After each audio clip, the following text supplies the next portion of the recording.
was to make it interactive, so you'll be able to share your experience.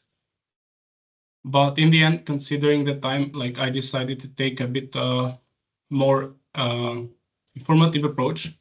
And thus, by the end of the webinar, I have left and reserved some time for Q&A where you can ask questions or share something. I designed like this because 1 hour, it's not a lot, and I really want it and hope you'll take something with you from this webinar. So let's start. Basically, life can be often overwhelming, and it's like easy to feel hopeless, and like the stress builds up and mental health takes like a back seat. But today, hopefully, we're here like to shift that narrative. Throughout this session, like we'll dive into practical methods like to manage stress, building sustainable habits, and reclaiming hope. And whether you are facing like a personal challenge or looking for ways to support others, like this webinar will provide you tools and insights to help you move like from feeling stuck to feeling empowered and taking steps like towards a healthier and more balanced life. Before we dive into managing stress, it's important to recognize that mental health is a key component of overall health. Just as we seek medical help when we are physically ill, it's equally vital to reach out for support when we are facing mental health challenges. Mental well-being deserves the same level of care and attention as physical well-being. And asking for help is often seen as a sign of weakness, but in reality, it takes like a lot of courage and strength to acknowledge when you need support. It's a proactive step like towards a better health, not a sign of weakness. And whether it's stress, anxiety, or any other challenge that you are basically facing in your daily life, like seeking help, it's about taking responsibility for your well-being and ensuring you get the support needed to cope effectively. Now, everybody encounters difficult moments in life. It's like part of the human experience. And what matters the most is how we actually respond to those moments. Reaching out to our friends, to our family, professional that can guide us or provide us some perspective, guidance, and a safe space to talk about what you're going through. Now, remember, you don't have to go through tough times alone. There are people and resources, whether, I don't know, it's a friend, a family member, I don't know, a counselor, a therapist, maybe a support group, who are ready to help you. And by seeking support, you are actively choosing to take care of your mental health just as you would with any aspect of your well-being. Stress. Stress is something that we all understand. We all have experienced it for very different reasons. I don't know whether it's because of deadlines, I don't know, because of work and demanding bosses, maybe some negative life events, social pressure, or even self-imposed through high standards. And unchecked, well, it can cause a host of like mental and physical issues you'd rather avoid. The good news is that there is a lot of ways how you can proactively manage stress and keep it in check so that you can continue and moving forward.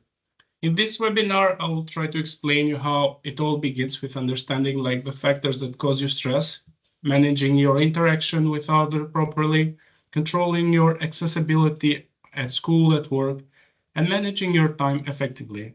These are basically practical steps that will allow you to reduce stress. Impact of stress. As I said, stress really is something that we all can relate to.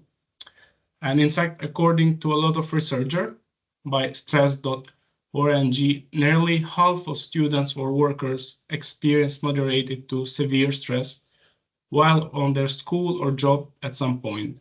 And even at the modest level, like stress means that majority of people are making like more mistakes, are missing deadlines, are having issues with the relationship, they're showing up late, or simply missing, I don't know, school or work, and all this due to stress. And there are many outcomes associated with stressful environments. For example, physical issues might include frequent headache, neck ache, or backache, or even extreme fatigue. Emotional outcomes can include heightened worry or anger, and behavior outcomes might also include like excessive defensive or even social withdrawal. And that's just part of the list. And left unmanaged, these types of factors, like they tend to get worse, sometimes escalating to a far more severe level of mental and physical pain. We call burnout. That's basically the level of stress so severe that it can derail a career and result like in a very serious condition, including depression. So in face of such serious responsibility, what is the fast forward thinking organizations are actually doing? For sometimes like organizations, and by organizations here, I'm not just referring like your work company, but probably also even universities or even college. So for some time now, like basically many organizations have offered assistance programs for people who might need help due to addiction, depression, or many other conditions. And to address this issue, organizations have begun to take steps to support by offering like fitness and other related activities. This also includes, I don't know, workout rooms, yoga exercise, baseball court or football fields, maybe some indoor climbing, and maybe also like ping pong or even something else. And now, even if you love what you do, and even if the companies try to like build you the best environment that you can, we still will experience stress like we all do. I don't know, things about friends, I don't know, teacher, colleagues, clients, maybe deadlines. This is all that you have to consider and improve like your stress management skills.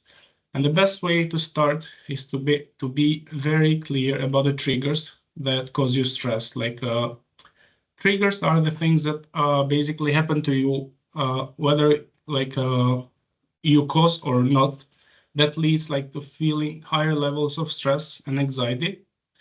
And unfortunately, we often avoid like dealing with our known triggers.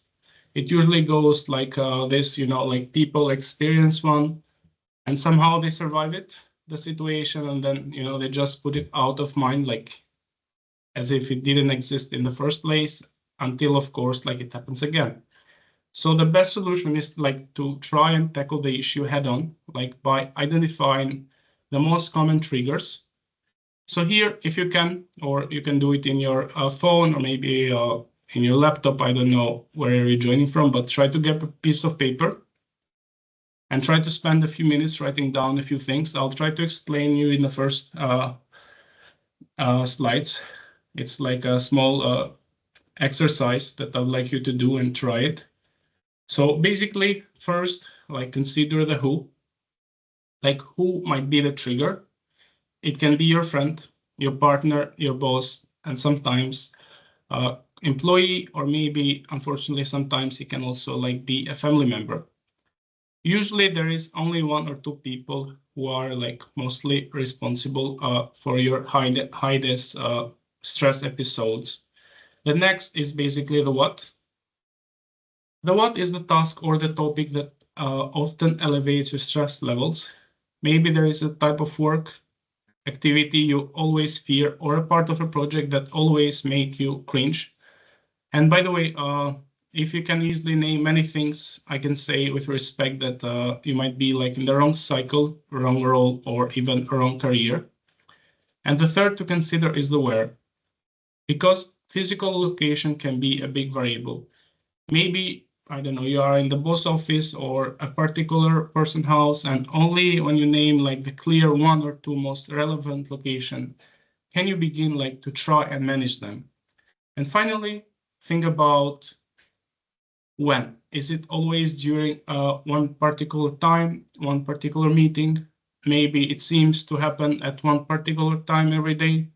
So the idea is here that the more you know about when stress happens, the more you can be mindful about like managing it more effectively. And moving forward, you can refer to this list to make improvement to your health and to your mental experience. Now, I know that you cannot avoid every source of stress all the time. However, when you become more aware of the biggest issues, you can try to seek to avoid them when possible, control them if possible, or at least you can control how you react to them. Like stress will never disappear, but at least we can lower and keep it in check. When you attempt to remain conscious of the major triggers in your life, instead of ignoring them, you're seeing them coming and you can manage them far more effectively. So basically, I'd like you to take 5 minutes to make a short list, as I mentioned, like it will be who, what, and where, and when. I'll put them in the chat as well. You don't need to share this list with everybody. It will be just for you. I'll just give you 5 minutes to reflect on it, and I hope it helps. This will be like your first exercise.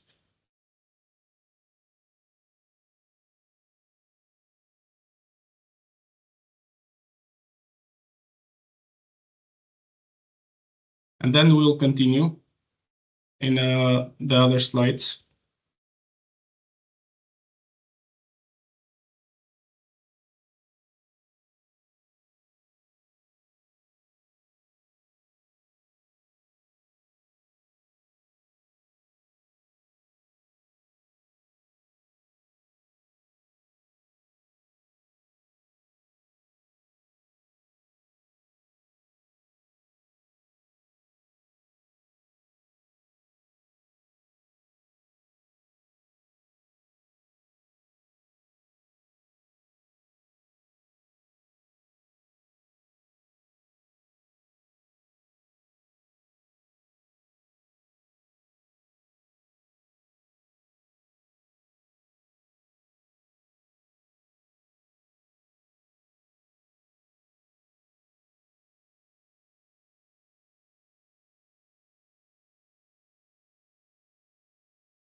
Right, so let's move forward. I hope you use the time to read something or at least rest a bit.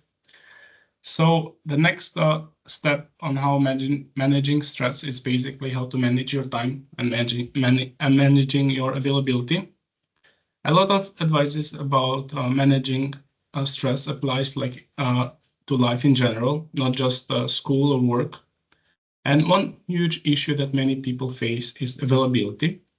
That's how much time you are open, when people can find you in your work area or maybe at school to say hello or just ask a question or ask for your help. Now, being available or accessible is good, right? Well, sometimes yes, and sometimes not so much. Another way to think of it about this concept is to say that accessibility is how much time you allow yourself to be interrupted by others. And believe it or not, the best rule of the thumb is that you're not supposed to be universally available to other people. The first major factor you have to manage is all of the digital product around you. Now, I don't care that technology today can keep you connected 10 different ways, 24 hours a day. Like if lowering stress and productivity are basically your goals, you must learn how to selectively disconnect. Because we are constantly bombarded with reminders, emails, texts, or other digital messages. And let's think about how to take control of your digital surrounding.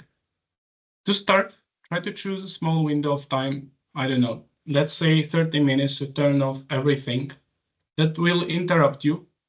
It will feel probably scary at first, but I'll make you a promise, like by the end of that 30 minutes, you'll be more productive than normally, and most likely you'll feel more calm and more focused.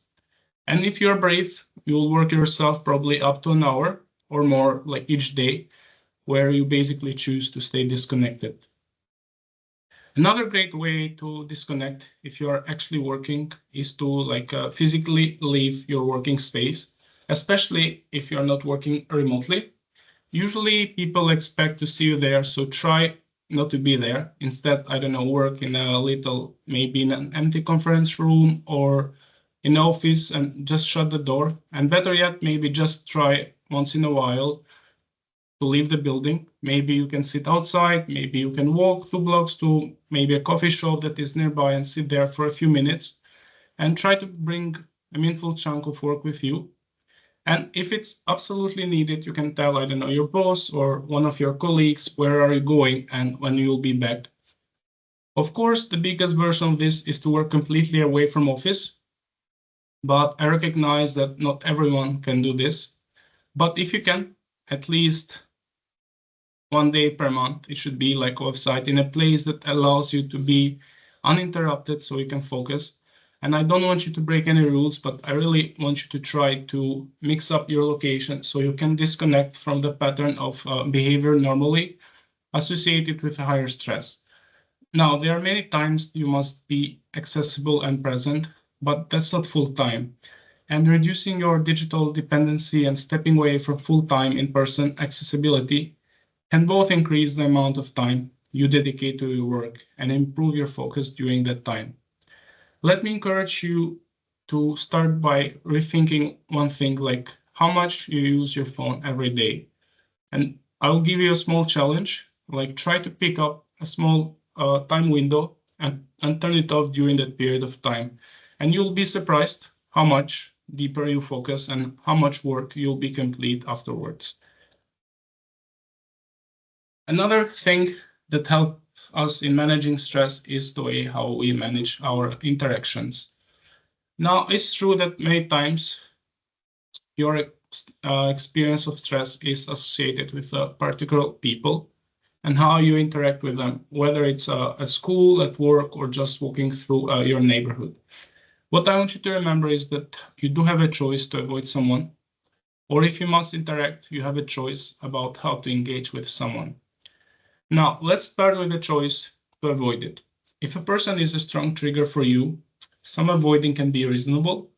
For example, if they'll be in a meeting and you are invited, but you are not essential, you might try to seek, I don't know, permission to skip it or send a more appropriate person.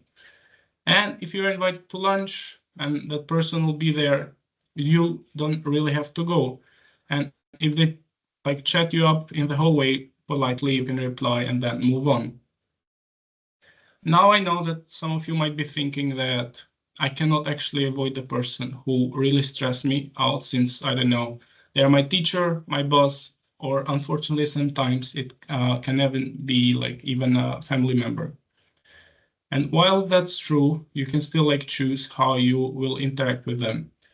And when you really must spend time with someone who causes you abnormal stress, your goal is to respectfully interact just enough to successfully accomplish the task at hand and no more. Like, for example, if they start, I don't know, a side conversation about something personal that you don't really want to speak about, you can just try to say, I don't know, that's a whole other conversation, and maybe then wish them well and move on. I don't know. And if you feel like it, you can always find a good excuse. You can mention an approaching deadline or the need to go and like pick something up, or maybe even someone like, but try always to be kind, be concise, and then try to move on. Now, I want you to remember that stress management is not just about avoiding negative things that might trigger stress. It's also about proactively connecting with people who have a positive influence on you. They are the connection that give you like extra resilience in the face of stress. So try to think about the people who make you smile, the people who stimulate your mind. Maybe you know someone who helped you and needs to be thanked, or somebody who is kind and always lifts your spirit, or maybe there is a person at work you are personally connected to due to hobbies, your love of the same sport, or maybe even membership in the same community group. These people are often the natural antidote for stress, and they can positively, I don't know to say it, like infect you with positive vibe, positive energy, like positive emotions. And whether by phone or in line, online, or even in person, like reaching out for a couple of minutes, like to connect with one of these people, it can really take the edge off of the stress to allow you to get back to work. And spending just a little conscious time, like thinking about when and with whom you interact, absolutely changes your mood and your mental focus. And maybe an easy way to begin, it can be like just by naming like a simple person who you really enjoy chatting, and you can schedule a call. When you experience that little spike in positivity during the conversation, I don't know, make a note to at least try to do this at least once every month. And basically, this is how you proactively start to manage your interaction. Next is managing your time. Now, whether talking about work or life in general, I guess one of the most valuable skills is like time management. We have this expression, I think it's international, like money is time or money is gold. Money is gold. Yeah, I meant time is gold and time is money. Allowing your day like basically to just unfold randomly instead of being proactively managed, it will cause you a lot of stress. So, and in addition, it allows you to be interrupted by others like far too often. So I'll try to give you a few tips like how you can actually control your time. First, consider arriving maybe at work or at school early. Just try to give it a try, at least one day each week. Maybe try to arrive like 30 or 60 minutes earlier than normal. And you might be surprised how you interact with work, because so many of these triggers that elevates our stress like are not present there. Like maybe the people stress you out, the phone's ringing, the door opening, maybe the people walking and the door closing. It can be a lot of things. And when it's quiet, for most of people, this is very stress reducing. And so your focus and your productivity will go up. Now, of course, maybe just by mentioning school or work might stress you out. But my point here is to try to find time for yourself, whether it's a school, work, or maybe if school and work isn't the best environment, you can choose an environment of your own choice. Mine, for example, is basically just exploring at the library. I just read the titles and think what is the book about, but I never read the book, so I just go there because of the peace. I really enjoy the quiet there. So just try to find an environment where you find peace. And basically, the next tip is to try to start your day with the most challenging task. I know that from I don't know, from other sources, something there are different proposition, like, but I would say don't try to fool into starting with an easy task, because we often think we'll build a bit of momentum by finishing an easy task first before tackling the tough work. And this is not actually true. Like, starting with an easy task lures us like into doing more easy tasks, and basically becomes a way to try to avoid the work that we think that will stress us out. Of course, like this whole process delays what matters the most and actually creates sometimes even unneeded stress. So my suggestion is try to start with the tough work first, and when you're done, you'll feel much better. And then constantly use breaks at least 3 times a day for 5 to 10 minutes each.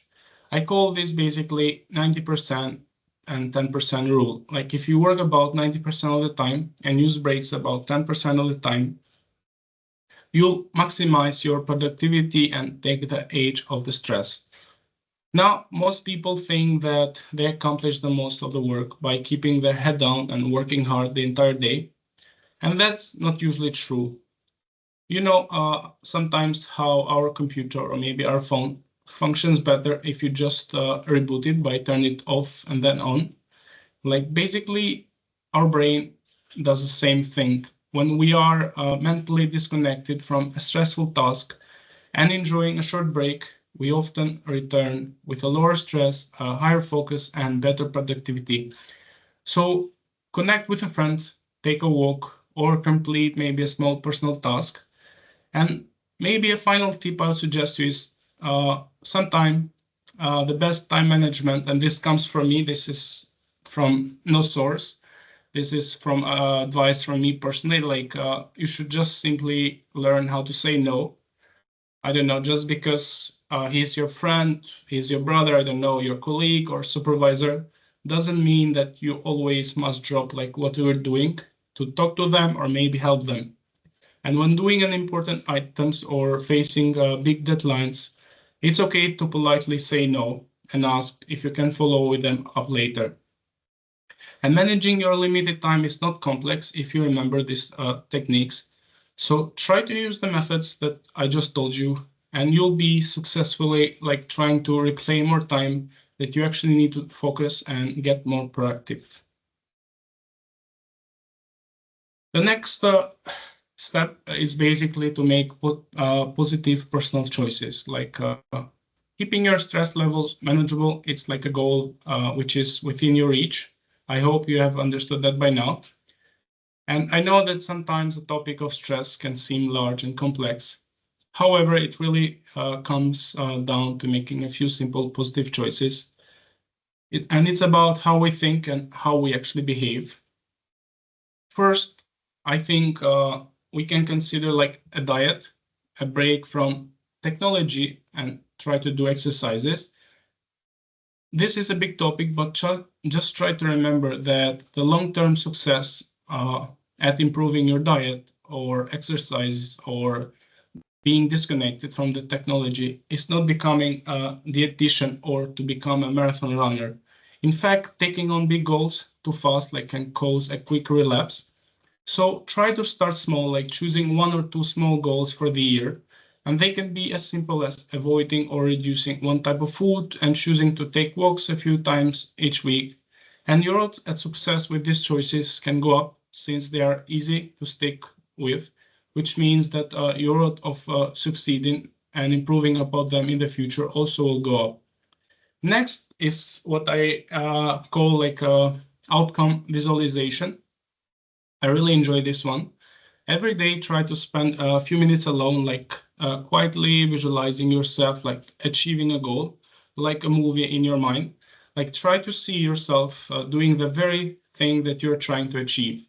If you watch that movie regularly, it becomes a useful filter through which you view your daily behaviors. You begin to ask yourself, how will what you're doing help or not help you achieve your goals? And I want you to start with one goal, like And once you become comfortable doing this briefly every day, then you should feel free like to focus on multiple outcomes. Now we often neglect the approach is like to engage a few fun activities and social stimulating activities. I'm not sure what might work with you. You can watch a movie, you can, I don't know, read a book, pursue a hobby, or maybe go out with your friends, or even become a volunteer. Like whatever works for you, just try to choose the things that you know that will make you feel happy and a little more at peace. And you'll see when you take on a small bits of time to pursue fun and real connection, you experience like positive emotions and positive thoughts, and you gain that needed perspective. So try always to make time for a little fun. Now I have a question for you, and I would really appreciate it. Like, what do you see in the left part of this slide? Like, I'd really appreciate a few answers here if you can, if you're not shy. Just the left part of the slide. What do you see?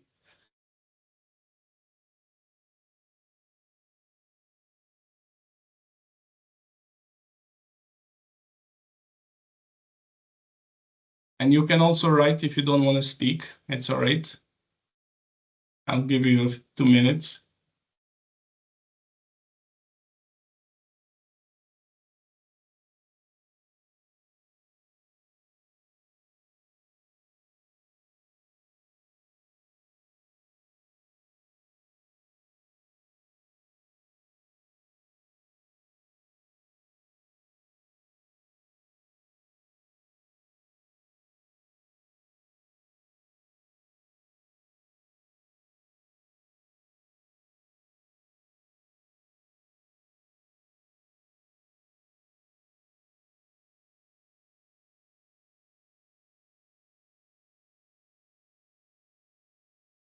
Okay.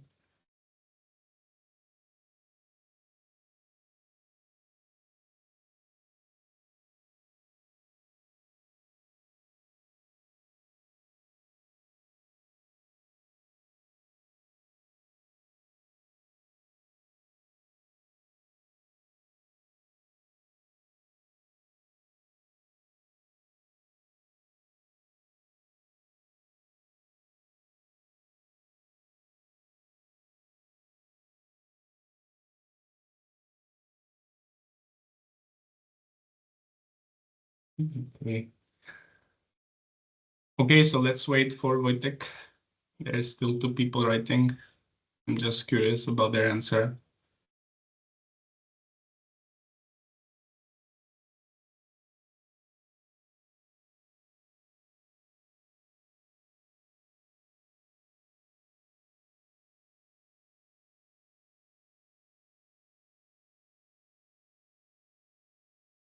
Okay.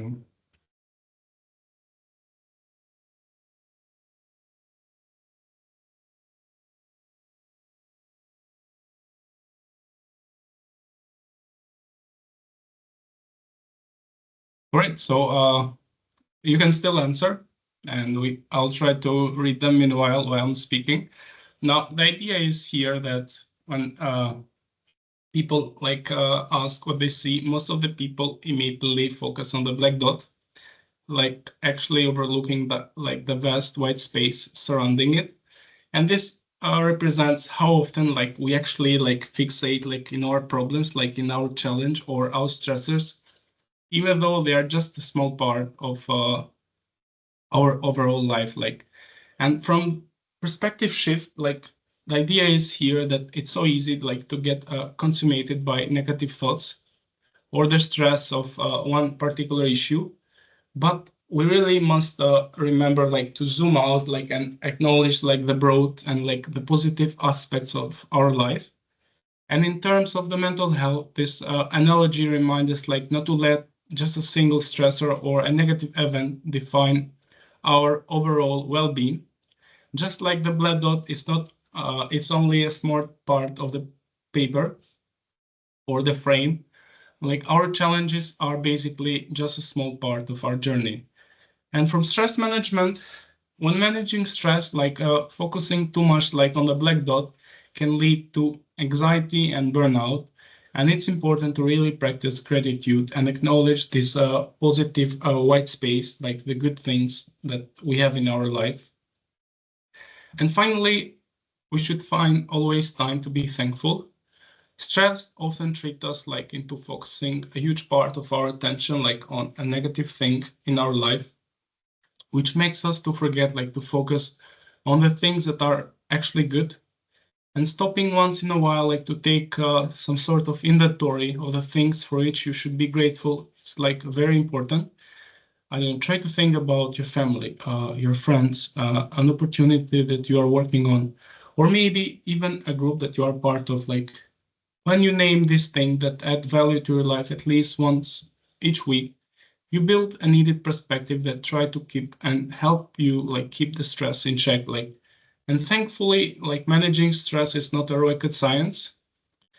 And for example, you can start with just one single positive diet change, or just by choosing to spend 2 or 3 minutes every morning, visualizing your day being successful, and try to practice these tips that we have covered. And I assure you that you will more likely stay healthier, you'll be more focused, and you'll definitely be more productive. Now, with all these tips and advices I'm sharing, my expectation is that at least you'll try one of these methods to try to reduce your stress, to manage your time, and most importantly, try to take care of your mental health. I've shared these techniques with friends, colleagues, and family. And when I usually follow up and ask, how is it going? Did you try it? Most of them, if not all, they usually say something along the lines that I keep forgetting, I really want to do this, but it just slips my mind. And this is completely normal. Many people need a small reminder, especially given the environmental factors that make hard to actually stay focused all the time. And at the beginning of this presentation, I mentioned that this webinar is co-funded by the European Union and Inspire, which is an NGO in Czech Republic. And the reason why I bring this up now is that the person who is actually leading Inspire, Wojtka, is a truly caring and compassionate individual. He created an app that not only offers guidance and managing stress, but also covers a range of helpful topics such as meditation and building healthy habits. Now, the part I want to focus on is try to help you build a habit. And according to what I've read, it usually takes about 20 days or 27 days to form a habit. So I'm not sure if this is from a reliable source or not. Maybe I just saw it on Instagram somewhere. I have no clue right now, but this is a very individual and it's not written on stone.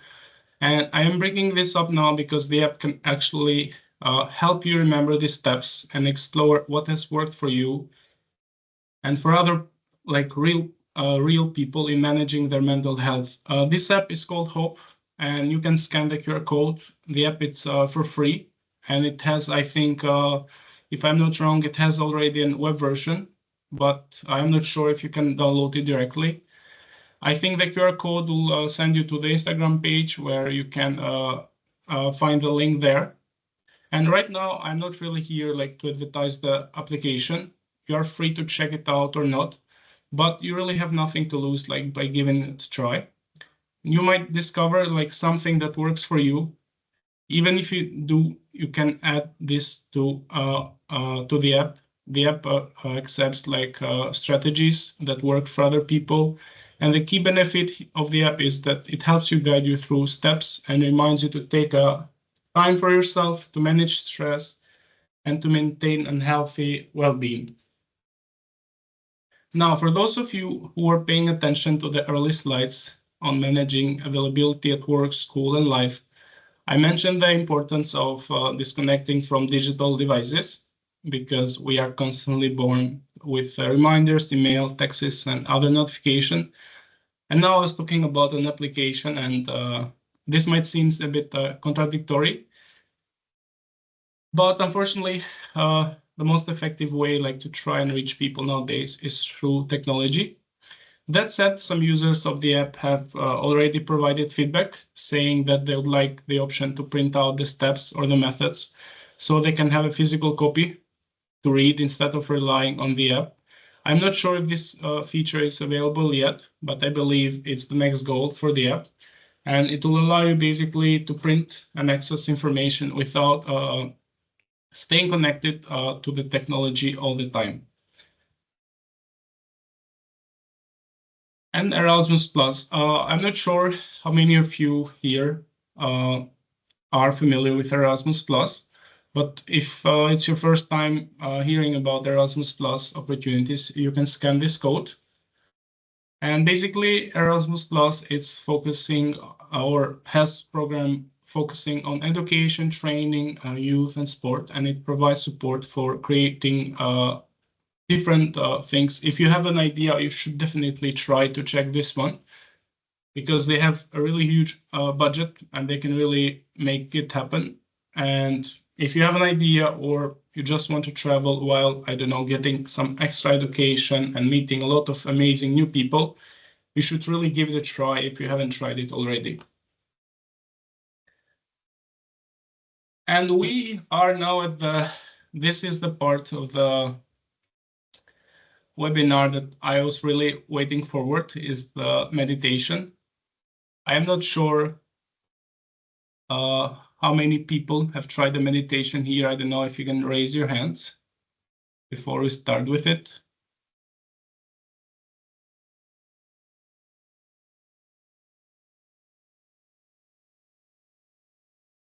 Okay, so only 4. All right. Yeah, okay, thank you. All right, so I know that things are often easier said than done, but as I said even before, like my goal with this webinar is to at least spark your interest or make you aware that stress can actually be managed. However, it's important to acknowledge that sometimes we still fail to manage stress, myself included. And before we close this webinar, I'd really love for you to join me in a short meditation session. Meditation helps me relax, and it has worked for many others as well. And of course, everyone is different, and that's what makes us, each of us, unique. And there are so many different ways to relax. But for the day, I chose the meditation. So I'm not sure if this is something you practice regularly or it will be your first time. But if it's your first time, I would encourage you to really give it a try. So let's begin. Before we begin, take a minute to find, I don't know, a comfortable posture that you'll be stable and comfortable and at ease for at least for the next 10 minutes.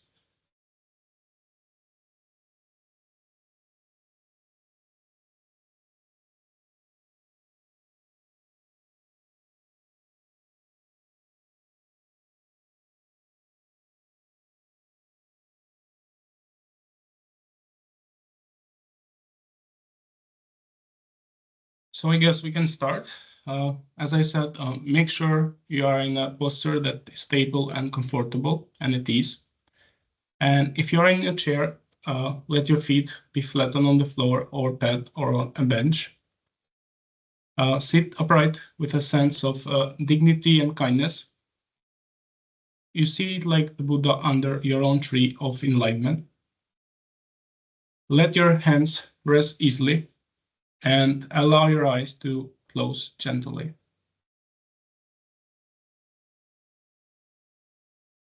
And first, sense your own body here and now and consciously soften any obvious tension. Let the eyes and the face be soft. Let the jaw loosen. And if you like, you can roll your head in a circle to release your neck. And let it find a simple upright.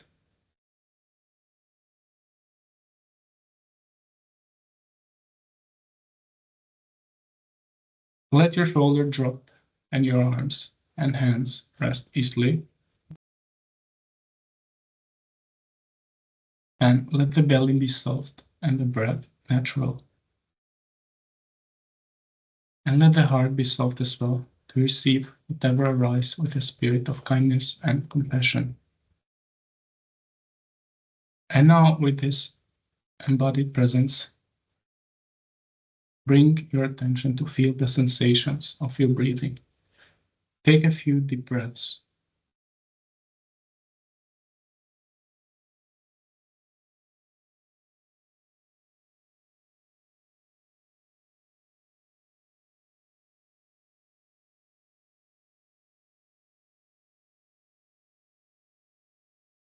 Release any further tension and sense where you feel the breath most easily. Rest your attention on the breath and let the breath be natural and feel the sensation as the breath comes and goes.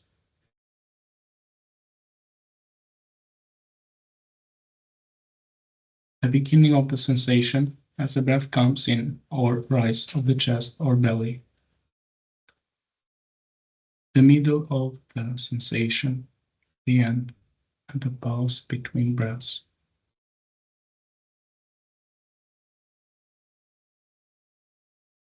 Feel the whole natural rhythm and rest in it. Relax your mind and sense the breath.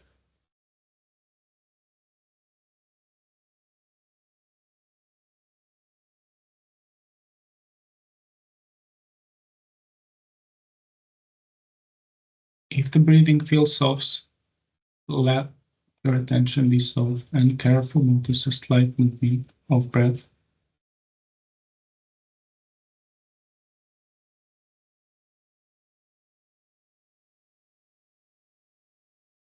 Or place your hand on your belly and feel the rise and the fall of belly in the palm of your hand.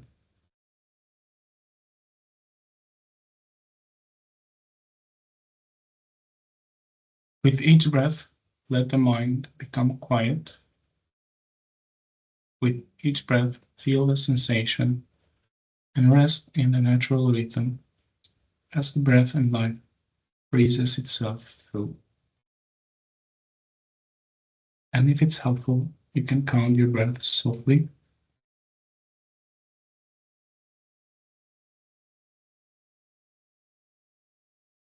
At the end of each breath, but mostly feel the breath, the rhythm of life, and rest in it, and return to it again, again, and again.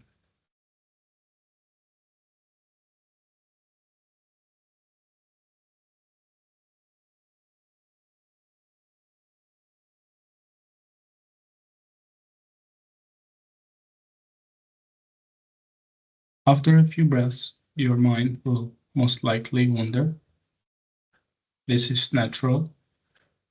Whenever you notice this, no matter how long or short it has been, simply come back to the breath. No judgment, just a gentle return, like training a puppy. Sit, stay, and then the puppy goes away. Bring the puppy back with the breath.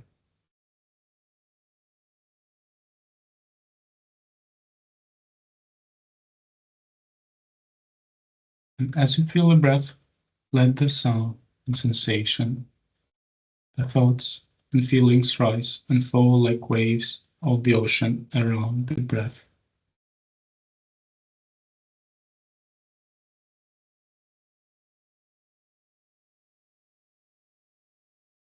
As you feel the breath, there will be naturally other sounds and sensations, feelings and thoughts. Let them rise and fall like waves of the ocean around the breathing. And come back to the breathing. Center yourself again and again.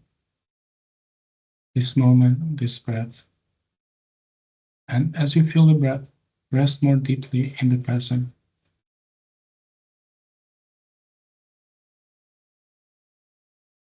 Here and now, seated in this human form halfway between heaven and earth, you awaken to the rhythm of life.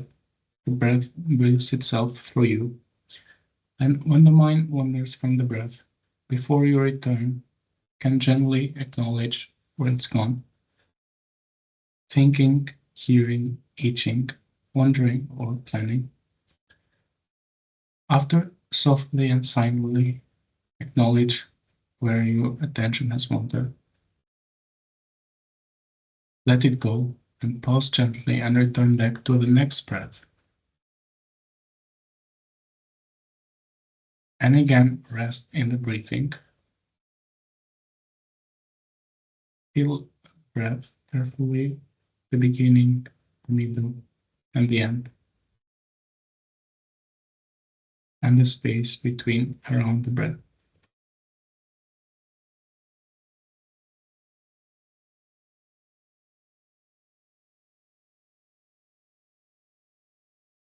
Let the sound and sensation, thoughts and feelings rise and fall like waves of the ocean around the breath. Stay with the rhythm of the breathing, natural, easy, and centered. And let the breath change rhythm as it will. Let it be short or long, fast or slow, rough or easy. And as you feel the breath, sometimes the background waves becomes big and experience will carry you off. When you notice this, you can learn to be mindful of this experience too, in the same way that you acknowledge the breath. You can generally acknowledge or even name the experience, planning, remembering, sadness, excitement, longing, joy, pain, or pleasure.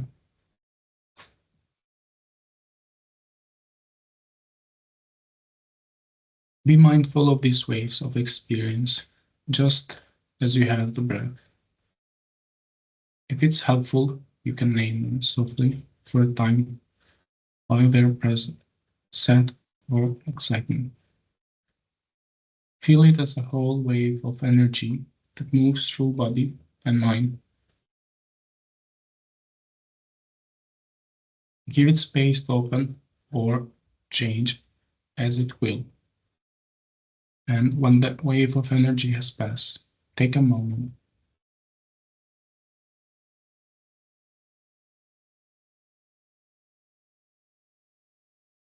Sense the space of awareness and return gently back to the breath.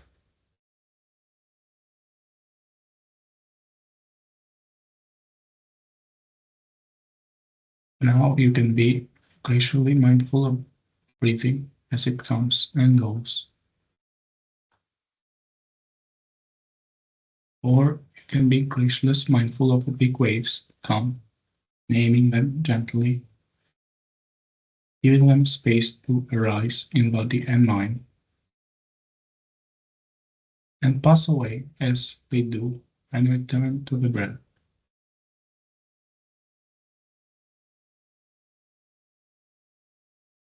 Sit like a Buddha at peace in the center of all things, easy, gracious, and wakeful.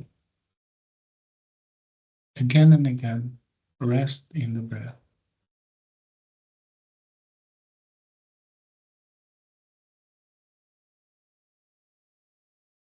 Notice the wave of experience that rise and fall, and rest at peace in the midst of them all.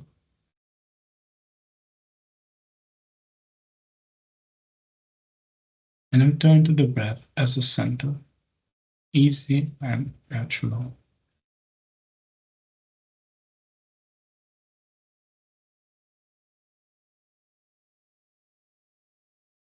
And sit for as long time as it's helpful to you. And when you're ready, just let your eyes open. Let yourself return to activities of the world with the same gracious and simple mindfulness that you brought to the breath and body as you said.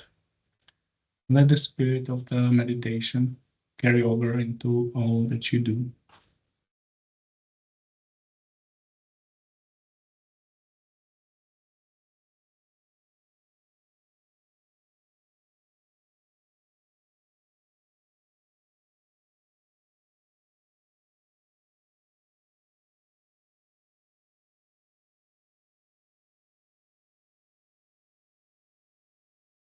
Okay, so I hope that all of you open your eyes and you're back. I don't know if you can raise your hand or something, because it's really hard to lead a meditation session when you're not present.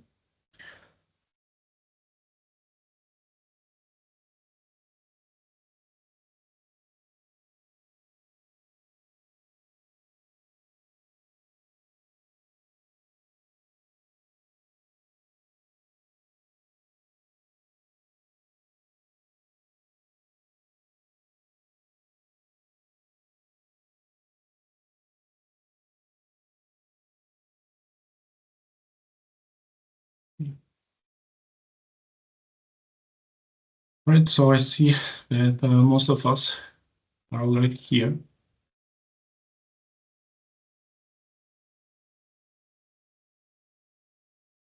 Okay, so thank you so much. This was all. I'll try to share the links in the chat about the Instagram page where you'll find the links. Also, I'll try to check for the Erasmus Plus.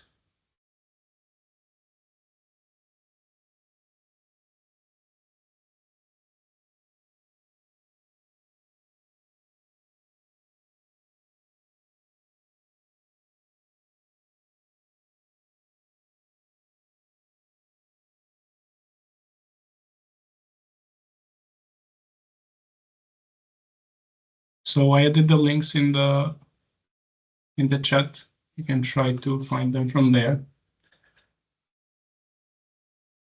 And now I have reserved some time for questions. So if you have any questions, you can just raise your hand or just, I don't know, type it, whatever works best for you.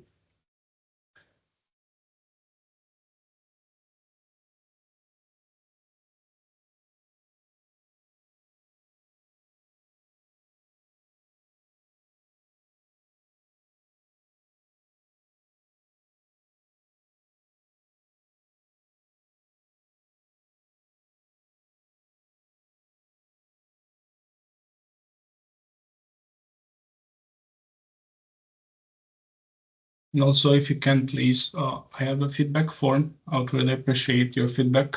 If you don't feel like giving what now, you can try and to complete the form so I can get some feedback from you to see if this is really helpful or not.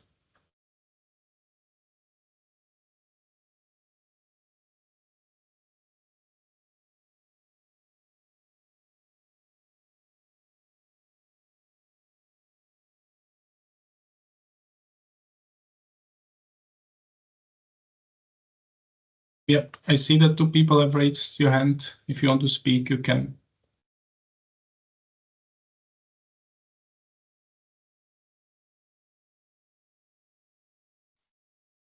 Hi, Theos. Hello. Nice to see you here. Thank you very much for the webinar. It was wonderful. Enjoyed very much, especially the meditation session. But I have a small question for you, if you don't mind. You once mentioned about utilizing the don't disturb feature. And Yes. I was just curious, what do you mean by that? If that's not a problem, I would be really curious to know about it. I mentioned to try to be away or to try to turn off your phone, to try to be away as much as disconnected from technology. And I'm not sure which part of, because I didn't really understand the question that you made, but the idea is that to try to be disconnected from the technology. And maybe I mentioned for the application, Hope, as you saw it. Basically, I'm not sure right now if they already have a feature, but some of the users that are currently used it, they mentioned that they would like to have like some version to bring these strategies or steps or methods. So that's what I mentioned. So I don't know if I answered your question. If not, please try to be a bit more specific because I said a lot of things, so I don't remember everything. Yeah, okay. I'll give you one more chance. Okay, thank you so much. So that was about, managing availability. You're right about staying away from phone. But there was a thing you mentioned about using technology wisely. And it's written here. I made a screenshot. Utilize features like do not disturb mode on devices to manage notifications. That thing. Basically, when you have this feature in your phone, you can try to set some window. If you don't want to turn your phone completely off, you can try to set some window that, like, let's say from 7 to 8 p.m. And actually, if you use this one, I'm not sure if it's available also for Android, but I think iPhone, like iOS, has this feature. And for this time, you will not receive any notification at all. So it's literally like turning it off. Hey, And very I guess, nice. Thank you. Yeah. It's like in the slide, I'm already showing it. It was in the slide 6. Yeah. And thank you. I see. Yeah, thank you very much. You're welcome. So I don't know if somebody else has a question. I think somebody's writing. Oh, okay, yeah.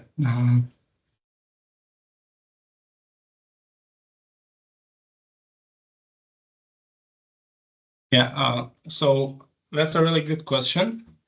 And my answer to it is maybe the issue that you have like to come back like to the internet world is because you really need a break, and you need to break, like you need this break to have it even more often.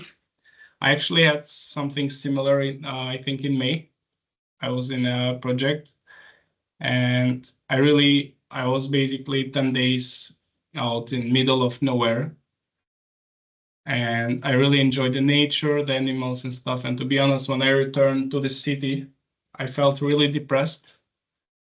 But the idea is that when you feel like that, you really need to take a longer break, and just try to be disconnected as long as possible. And I really hope I've answered your question.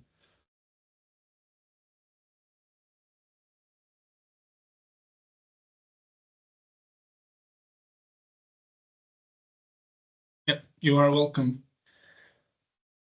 Okay, I'm not sure if somebody else has a question or not. I'll give you 1 more minute to raise your hand, or maybe write in the chat.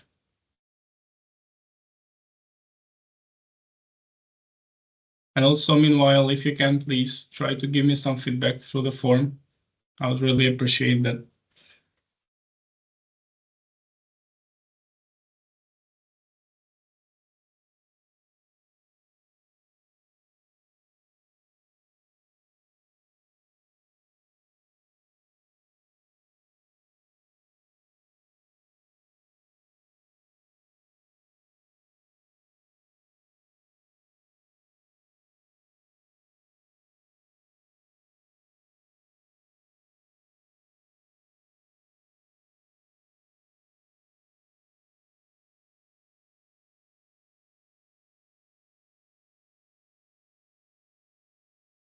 All right, thank you so much for joining. I know that all of you probably had a very long day at work or at school or even both. So thank you so much. It was really great and a pleasure for me to lead you through this session, and I hope to see you again in the future. Take care. Ciao, ciao.